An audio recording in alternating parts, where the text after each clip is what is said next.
and Tasty Cakes podcast. I'm Bert Lepore. He's Samuel Monte Carlo. We're hanging here with Angry Mike D, and we talk about music, movies, and so much more. And we're back with another episode of Mixtapes and Tasty Cakes, episode 117. You don't remember. I think it's 17, Mike.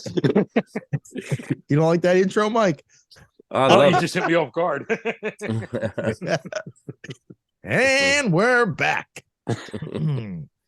And we're talking about, we're doing another record review, but this is a classic review. So, this is going to be for Leppard, Hysteria, which I've really grown to appreciate over the years, recent years. And I think it's damn near like a perfect record, in my opinion. I agree. And I was trying to be as particular as I possibly can with this, because I don't want to give it 5 straight down the board. So, right. Yeah, it is a great record. I mean, you look at the way they put it together, how long it took them, like 4 years to do, how much money it cost at the time. It was like a crazy number that they had to make up, which is insane. And they definitely did it. But yeah, the thing with Mutt Lange couldn't do the record. Then finally he winds up doing the record. They hired Steinman. They hired Jim Steinman. That don't work out. Steinem. Yeah. The Meatloaf guy, the guy from Meatloaf. But I mean, that guy's more of a writer than He sounded like a hack, though. It was just like, oh yeah, everything's good. Okay, move on. Or it is Steinman. Yeah, you're right. Well, it's when you're in the studio, everybody's got their different things. Some guys just want to get that live feel. They didn't want that. They were looking the right hits and put out something that was a little bit different, probably. Where yeah. So I wouldn't say hack. I would just say, I mean, Steinman's he's a good writer. That Bat Out of Hell record's pretty much him. But he's not. I don't think he was an engineer really or a producer. I think he was more of a songwriter. Right. But yeah, Def Leppard, Hysteria. What do you say the date on this is, Dame? What's the date on this release about? I think it came out in like 87. Like August of 87, I think. Okay. Was it? So you're saying that I couldn't give you the month. Is that right? I'm going to check now just for the hell of it. 87, yeah. 87 is right. I looked it up. I knew it was 87. I just couldn't remember the month. I think it was August. Yep. Yeah, so right. Let's just get right into it. So we're going to August 3rd, 1987. It was August. How about that? Summertime record. Yeah, so what we're going to do is, there's 12 tracks on the record. We're going to do our rankings the way we do it. It's 0 to 5, 2.5 being average. Anything above that's above average. And so you go 0 to 5, and there's 12 songs on the record. And so we're going to start from our least favorite song as a panel. We'll even tell you what we did personally, but as a panel, this came in number 12, Excitable. What you got, Damo? Yeah, it's towards the end of the record, I felt like the songs weren't as strong, but not being strong on Hysteria is still, is still like excellent. Like I'm sure most bands wish they could write songs like Excitable and Love and Affection. But I gave this one a 3 out of 5. It's funny, even like some of these tracks that I don't listen to it but that much, but when I put it on, it's like, oh yeah, I remember all this. Like it just comes right back to you. That's how catchy like they were, like the certain parts and stuff. So that's something that a great song has. But I gave it a 3 out of 5, which is pretty damn good for if you want to call it like a deep track off the record. Yeah. Yep. Mike D, what you got on Excitable? I gave it a 2.5. It wasn't one of my favorites back when the album came out. Wasn't one of my favorites now, but it ain't horrible. You know, it's what it is. Great album. Okay, track. I gave it a 3.1. It's got a cool intro. The say yeah parts are pretty cool. But for this record, it's going to be bottom for this record. There's just so many good songs on this record. I gave it a 3.1. The panel gave it a 2.86 as a whole. All right, moving on to track number, or our track 11 is Love and Affection. Damo, what you got? Yeah, this was another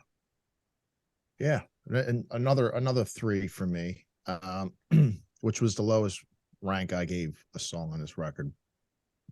Pretty much the same as Excitable, I thought. Like I didn't remember it then when I turned it on. It was like certain parts I remembered immediately. It's still one of my least favorite ones, but again, it's still better than average. 3 out of 5 again. Mike D.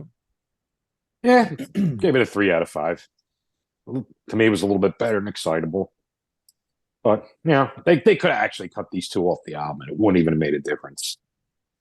They had so many good tracks off of it. They could have went with 10. Right. The CD era, though, give them more. Right. Well, was this? This really wasn't the CD era. This was like the very beginning. Like nobody was really buying CDs at this point. I don't think. I think people were still cassettes, or maybe even vinyl at this point. We're still selling. I think it was still CD players were like really expensive back. Yeah, I think in '87. Sure. I gave this one a 3. We all gave it a 3. This was my least favorite song on the record. But it's still good. It's still better than an average song. It's still a decent song. It's still a good song, but on this record, it's definitely it was my least favorite. Okay, coming in at 10 for us is Run Riot. What you got, Damo? Yeah, I kind of forgot how great this song was, and I should have gave it a higher rating. Thinking back now, I should have gave it a bit higher, but I gave it 3.25. The song is really good, I thought. Especially the chorus, man. Fucking definitely not like a B-side track. Like I think this could have been like another song that could have been like a hit single for them. Yep. Mike D. Not one of my favorite ones. Wasn't bad, middle of the road.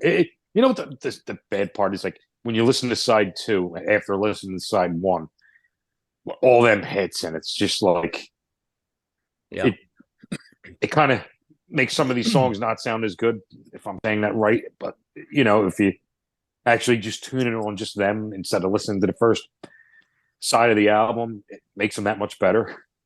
Yeah. So, it was a good song. It wasn't great, but back in the day, it wasn't one of my favorites. I gave it a 3. It's a straight rocker tune, pretty good. Better than average. It's like you said, going back to what we've been saying is that the album's so strong that the B side, you're just like, because where you gonna go when everything's uphill? Where you gonna go? Right.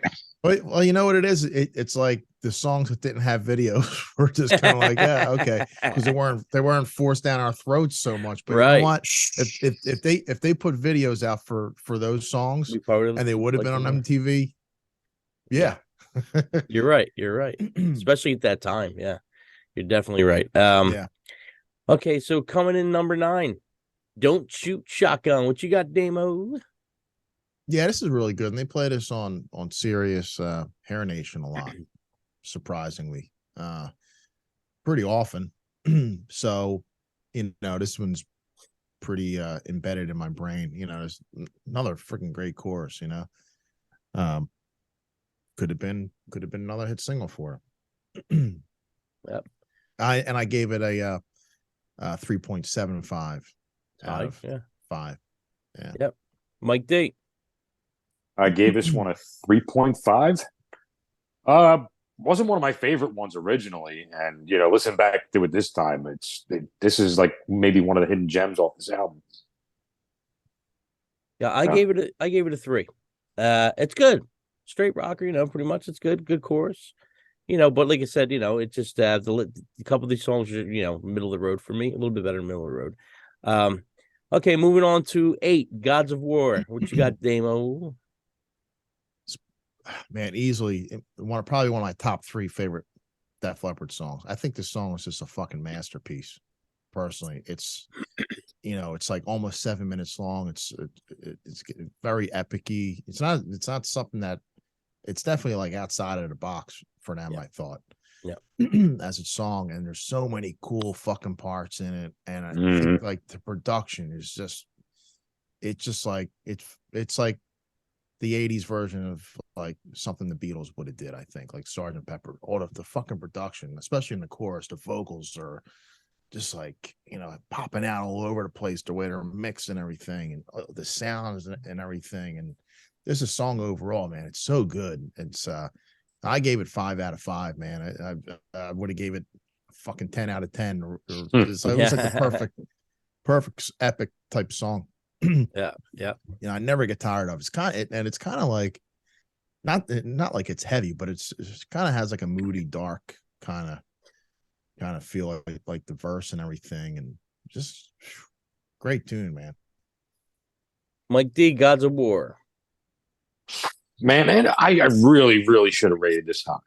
I'm sorry. I gave it a 4, which is great, but this was I wouldn't say a skipper back in the day, but it was like, all right, but I don't know. Listening to it now, man, it's just got a whole new spin on it. It's just so good. Yeah. Like, I'm sorry I gave it a 4. I'm embarrassed about that. I gave it a 4.25. Really good. Damo said out of the box. I agree with him. I like the intro. There's so much going on vocally, musically. There's just so much going on in this song. And it starts out one way, then kind of goes a little bit to another way. And, like, I like Queen. And I know these guys are big fans of Queen. I like Queen, but this is like more like my Queen, this record. It's like a harder edge record for, well, I don't want to say harder edge, but harder than Queen. So Gods of War definitely has some of that Queen stuff in it, Did you see that I forget what the video was called, but the one on YouTube I watched, I forget. Do you remember what it was called, Brett? The classic live albums? Classic albums? Yeah. Like, did you see how they were like breaking it down? How they had those like just the voices like bouncing all over the place? Insane, yeah. That's what really. After I saw that, maybe, I don't know, whenever it came out, 10, 15 years ago, I went back and listened to it. And I was like, whoa, man! Because before that, I would see like the song, the length. I was like, I'm not going to listen to 7-minute Def Leppard song. But then after I saw that classic album and saw how this, like, the production that went into it, like, fuck, man, I got to listen. And now it's like easily my favorite track on that record. Really fucking good. Yeah, there's a lot of stuff in there. There's a real lot of stuff in there. And yeah, that's a good example. If you watch the classic albums where they're showing them in the studio and they're breaking down the parts and explaining, especially on some of the other songs, the ones we have higher ranking, how Steve Clark's playing something one way and Phil's doing something totally melodic or vice versa over the other part. It's crazy. Instead of playing straightforward, rhythm parts, one guy's doing the rhythm, the other guy's doing these overlays, and it just it's unbelievable. It really is. Okay, moving on to 7, Women. What you got there, Damo? I gave it 4.8 out of 5, and again, I was just trying to be as critical as possible. And if I didn't give a fuck, I'd give it 5 out of 5. Yeah, but I think it's not like your typical opener. I was thinking the same thing, Dame. Right. And I think that's something that was cool about it, and it wasn't super poppy either.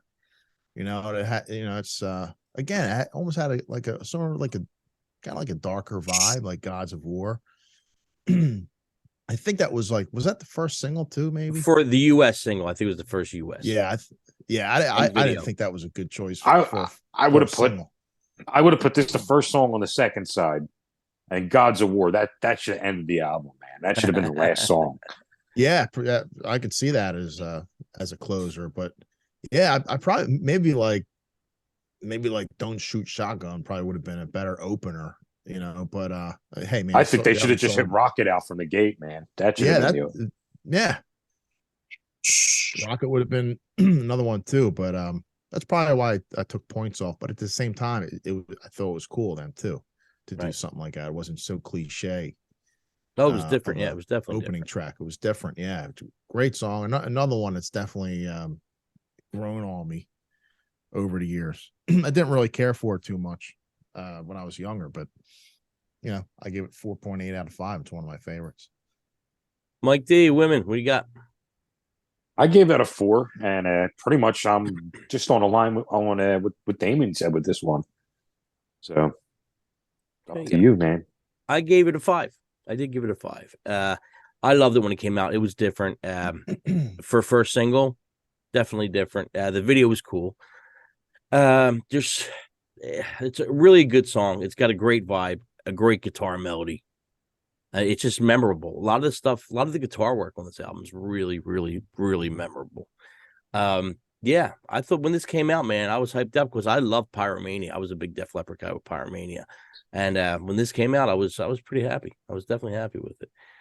Moving on to 6, Love Bites. What you got, Damo? Yeah, I gave this give us 3.95 out of 5, and not one of my. I don't mind a ballad, but this isn't one of my favorite ones. But it's a great fucking song, so that's why I gave it that high of a score. It's a bit sappy, I thought, but again, great. It's just a great song. So I tried to be as critical as possible, but also, look at the other end of it. Just great ballad and big fucking chorus and everything. Mike D, Love Bites. I mean, I might have gave this an extra point, but I mean, this was just such a big song when this came out. I mean, I think what was this on like on MTV's like #1 for like a long time. Yeah, it was. It took a long time to knock this off that spot. But I'm not a big power ballad guy or ballad guy, so to say anyway. But if I'm going to listen, if it's a ballad, it's got to be this. I mean, it's just such a big song. But yeah, I'm not too much of a ballad. This if there's any song I should be sick of on the album, it's this song. But I'm being fair. I'm trying to give it like it's a first listen. Well, you did give it a 5. I did. I absolutely did. Yeah. And I also gave it a 5. It's just such a good song. It's a ballad, but it's not that total ballad format that everybody else was putting out at the time. Like it's got a little bit cheese, but I could overlook the cheese because there's just so much other good shit going on in there. So I would think this was like not your typical power ballad. No, this was almost like the benchmark for like the new power ballads after, Right. Yeah, it was there's that, if you notice there's a cowbell in the verse. I mean, who the fuck puts a cowbell in that ballad? Yeah. But it worked. It fit, and it's one of those things. I don't know if you guys have even noticed that there's a cowbell in it, but it's no. Well, I never noticed. Damien, I've never noticed that. Oh yeah, it's pretty prominent. It's like every other bar. I'll hear it every time now, probably. Right? Yeah. Okay. But Mutt Lang thought it was a great idea to put a cowbell in the ballad, and it worked. All right, we're hitting the top 5 here. Animal, what you got, Damo? Great song. Not one of probably my least favorite of like the hits. Their hits on this album. I gave it a 4 out of 5. Still great. I really love that part, the little musical bridge before the solo. That's pretty cool. And the fucking drum fills, man. Rick Allen, say what you want about him. But man, he had some really cool drum fills, especially like for not having an arm. Right. For all the shit he went through. But they were simple, but they were like, kind of like musical parts too, in a way. They were catchy. You remember them, and this song Animal had a lot of those cool little drum fill parts. Mike D, what you got on Animal? Yeah, I gave it a 5, man. This was a great song back in the day. Still is a great song. That's about it for me. I gave it a 5 also. It's really a strong song. It's got all that cool Def Leppard backing vocals, man. It's all over this. Yeah, I mean, this was big. This video was pretty big too, if I can remember. Yeah, Animal, great tune, man. Moving on, number 4, Armageddon It. What you got, Damo? This was always like this sister song to Pour Some Sugar on Me, I thought, because weren't the videos kind of similar too? I think. Yeah. They were shot in like that live, like a live concert thing. It was probably shot during the same. I'm not sure if I remember Armageddon, the video for it. Yeah, I remember it looking like, reminding me of Pour Some Sugar on Me.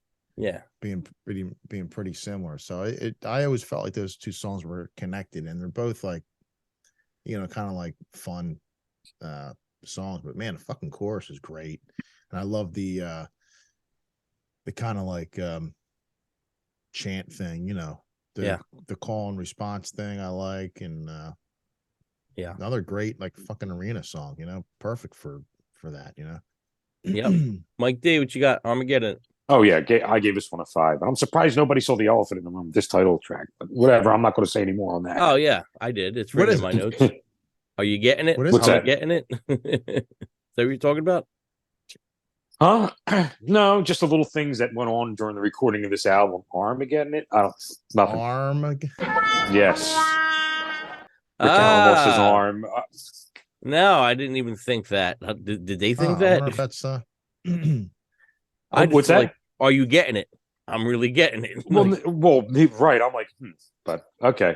Nah. I'm surprised they put a song on the album with that title. That's just, but I didn't even. That always baffled me. I never thought that on that. Yeah, I never knew. Yeah. I got a sick mind. I gave it a 5. It's a fun song. It's a memorable opening. Yeah, I mean, and the whole, Armageddon It. I thought it was pretty clever. Yeah, I think it's a real good song. It's one of my favorites off the record. All right, we're going to. It's real quick. I just clicked on the Wikipedia link for this particular song. You would never know if this song was recorded through 1985 and 86 because it sounds like, we're only talking a year or two, but it fucking doesn't sound like anything from that time. Oh no, it sounds like so ahead, like from the future. Yeah. This album's light Crazy. Years ahead of what was going on. I know, man. It doesn't sound dated because a lot of bands are doing shit like this now. Mm-hmm. So yeah, they definitely were ahead of. They were ahead of the curve, definitely. All right, moving on to number 3, Rocket. What you got, Damo? I should have given it a 5 out of 5. I had to be a dick and give it 4.95. Yeah, who gives it a 4.95? Stupid.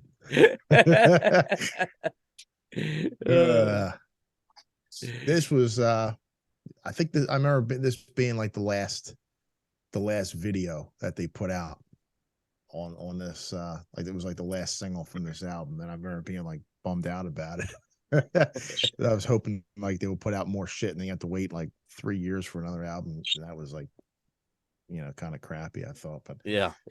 This song, it was fucking great, man. I love the video. I love the musical references throughout the song. It was like, oh, Mom, I asked my mom, who these people are, and she would tell me, Mata Hoople and all these, because they're all talked about throughout the song, and they show clips of them. I thought that was so cool, Just being a little kid, you didn't know anything about all the like 60s and 70s. They were teaching you lessons. Yeah, it was like a musical history lesson from Def Leppard. It was pretty neat. And it was like the tribal drum thing. It kind of reminded me of like they always say they're into like a lot of 70s British glam rock, and I hear it all over this fucking record. Oh yeah, Rocket being one of them. Yep. Armageddon It being another one. Pour Some Sugar on Me. I mean, you strip away all the production, it sounds like it could be like T-Rex songs, like fucking amped up times 1,000. Yep. Definitely. Mike D, you gave us another 5. huge song. I gave it a 5. Yep. Yeah. I mean, this is like the meat and the potatoes of the album. This first side. All right. Easily So say it's probably one of the greatest fucking side ones ever. oh yeah, it's easily. Yeah. I mean, the only thing you could probably compare it to is probably either Appetite or Back in Black. You know, that they're probably 3 of the strongest fucking records ever. You know, especially the first sides. Okay, so yeah, for me, Rocket, I gave it a 5. I mean, it's a neat song. It's got all the 70s references. Dame pretty much said everything I had written down. It's definitely got the Mott the Hoople, T-Rex, some of the Sweet. It's all in there. It's definitely all in there. Like I said, if you stripped away the production, it definitely has that 70s vibe. And I thought that drum beat was genius. I thought that drum beat was totally helped the song. Yeah, it was like Gary Glitter or something. Yeah. Yeah, the video was cool. I remember digging the video. Yeah, really, really good song. There's not too many people I think that don't like that song. I think everybody might like that song. Moving on to track 2 for us. Hysteria. What you got, Damo? Yeah, I gave it 5 out of 5. It's a fucking perfect ballad, if you want to call it a ballad. I guess it is. Just great, man. Great song. I mean, can't really say anything more than that. But the when I was doing stuff with Arena guys, we would play this, and I was always looking forward to playing this. I love the harmonies and everything, and all the cool little drum parts and musical parts. Just it's like a perfect ballad without being like sappy and everything. Right. Definitely different. Mike D, what you got on Hysteria? It's fun because like usually albums they had just like one ballad, like if you're a rock band and stuff like that. It was kind of like, but they kind of set like a new groundwork to where they had multiple ballads on their song. But most bands that did that, there was maybe one good one, even if that. But they came out with 2 huge power ballads on this. You know what's weird though? I know we're saying ballads, but it's funny because I never, even though they are considered probably that, I never look at them songs and look at them as ballads. It's weird. Power ballads, they're not quite. Yeah, I don't look at them as slow songs, but they're not really, Yeah, it didn't. I kind of looked at them that way too, even though technically, I guess they are. I never really saw them that way. Yeah. I mean, yeah, it's a great song. I gave it a 5. There's no denying how good the song is. The guitar parts are great. I mean, there's just so much going on.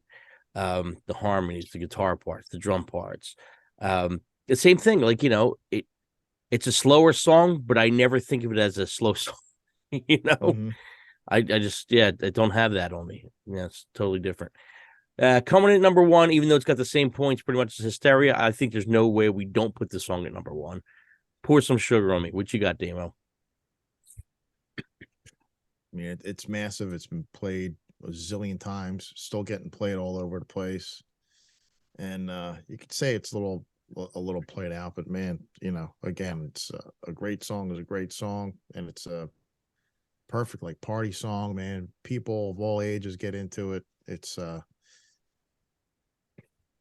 just great, perfect like arena party good time song. Well, it's definitely their rock and roll all night. Yeah Definitely. Mike D, what you got? Pour Some Sugar on Me. Yeah, this one got a 5 from me. I remember when this came out, like I didn't even know who it was, and I think I caught it like halfway through on the radio, and I must have hit the record button. I'm like, wow, this is good. And for like months, I was trying to figure out who it was because they really didn't play it too much when it first at that point, at least, right? So I didn't know until like maybe months later when I finally got MTV who it was because they were playing it all the time. Right. But yeah, this was just a huge song when this came out. Yeah. Yeah, I gave it a 5, of course. And the panel as a whole gave it a 5. Listen, you might be a tiresome song now for a lot of us because we heard it so much and it's everywhere, but there's no denying this is the hit. This is the biggest hit probably. And Damien said it, and it makes sense. It's accessible to any age bracket. It works. It just works. You can play it at a sporting event. You can play it at a strip club. You can play it, in your basement. You can play it, wherever. They dance to it. It gets people moving. You can dance to it. So it opens up. It opens up, your crowd or whatever you want to call it, your fan base. It opens it up really, really, really wide. And and same thing. Once somebody from a different fan base or somebody who don't listen to this kind of music hears Pour Some Sugar on Me, they get their record and they start liking the other tunes, and that's how you get people. But yeah. So let's give us we gave it as a mixtapes panel. We gave it a 4.2, which is pretty damn high for here. So we gave it a 4.2. Let's go with the good and the bad, Dame. What you got? The bad is that the Maneskin fans are probably going to fucking kill us because we rated it 4.25, and we gave it a way higher rating than it doubled Maneskin's rating. So they're going to be so pissed off at us, dude. Def Leppard will never be Maneskin, never. Yeah. Yeah, and that's a good thing. Yeah, right. Yeah, there's nothing bad to say about this record. I mean, it's just it's perfect. Mike D. I think the bad thing is I kind of wish they would have did a record like an 89 or 90 or something, instead of another 4 years. Like, Jesus Christ, man. Yeah, a long time. What did they put out after that? I can't even remember because I don't even think I Adrenalize. Was it Adrenalize? It was okay. And that was 92. Right. It was like years later. Yeah, but Steve Clark had died in like, what was it, 90 or 91 or something? So right. Yeah. Yeah. It was like every album they were getting some kind of big setback. Yep. Yeah, for real. It was hard to bounce back from that though, because I remember hearing Adrenalize years later. It just didn't have that feel to it. Yeah, it was missing Steve Clark. It was definitely missing Steve Clark. Yeah, but it also sounded like kind of like throwaway songs from Hysteria. Well, yeah, it tried to, like, even if you listen to not Rocket, Let's Get Rocked. Let's Get Rocked really tried to follow that Pour Some Sugar on Me format, and it just I don't think it worked. Mm-hmm. Yeah, I got to go back and revisit that. Yeah, it might be better than we remember. And I don't think I remember I bought it when it came out back in 92, and I thought it was meh. Yeah, but I haven't listened to it all the way through. Probably since then. Yeah, I agree. I'm with you. I'm with you. When it first came out, I didn't like it, but I do have it, and maybe I'll go back and listen to it. Maybe it'll sound different to me. you know, Mike D, what you got? Yeah, man. I mean, I listened to this album so much when it first came out, or when I first got it, at least. And I have this on cassette tape. I never even made the upgrade to CD because I played it so much at that point. I just wanted to hear new things, and then it just became to where it's like I'm almost afraid to listen to it because I remember it being such a great album. So I haven't really listened to this album in, I'm going to say about 25 years.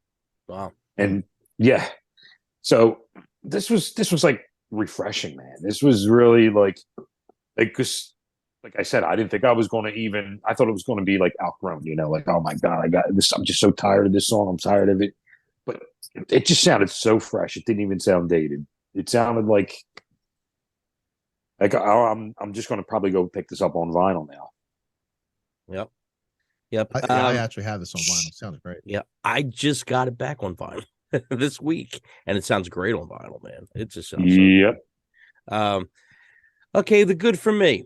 It's a near perfect record, man. If a perfect record exists, this is pretty damn close. It's probably, like I said, as far as straight records go all the way through, it's up there, man. It's got so many hit songs, and they were big with Pyromania. They were even bigger with this. So this was probably, they hit that as far as you could probably go. And I guess everybody's expectations were so high that when Adrenalize came out 4 years after, it kind of tapered off a little bit, and they're great musicians. They put on a great show. They still write good songs. But for me, the Def Leppard for me is then 3 albums in a row: High and Dry, Pyromania, Hysteria. They're my 3 Def Leppard albums. I'll listen to the new stuff, but these are the 3 that I'll repetitively listen to, As far as the bad for the record, I mean, it's hard to give a bad thing on a record that's so good. Okay, maybe 3 songs, it tapers off a little bit, but they're still good songs. So if that even is one thing, 3 out of 12, though. I mean, it's insane. It's great. Yeah. And they're still good songs. There wasn't a bad song.